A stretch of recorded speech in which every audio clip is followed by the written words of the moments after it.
Happy Friday and welcome back. Kirk and I took a hiatus for a few weeks because of some scheduling issues, but we're back and it feels good. This month, September, we've been talking about the power of our mind, and we are so powerful. And I think one of the problems we have as humans is we misuse our power, and instead of using it for good, for creativity, for being in alignment with all that's possible, we get off track.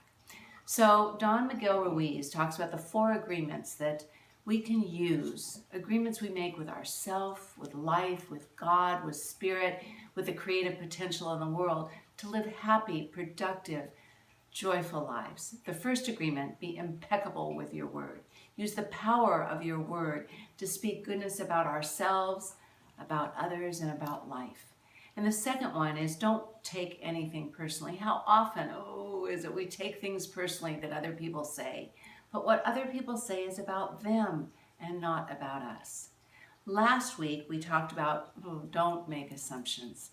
When we make assumptions, we make up stories and then we lose our power instead of having the courage to communicate clearly, to ask questions, to speak what we want. And this week, which I hope to see you all on Sunday, is about the most important agreement truly is always do your best. No more, no less, which means we don't try too hard and we don't give up. Our best is going to fluctuate, how we're feeling, what's going on, but if we have that intention to always do our best, we can get the most out of the 4 agreements. We want to do our best. We want to show up with intention. We want to show up with wanting to be the best we can be.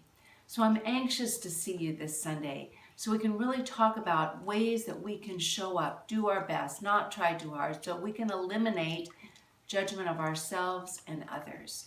So show up this Sunday, and I want to make sure you really ask yourself the question, who do I want to be? How do I want to show up in the world? Am I using that as my guide, my focus, so I can be the best I can be? And I know that when we're our best, when we show up, we become the light that makes the room, the space, the place for others to do the same. I'll see you this weekend. Have a beautiful day today. You know I love you all.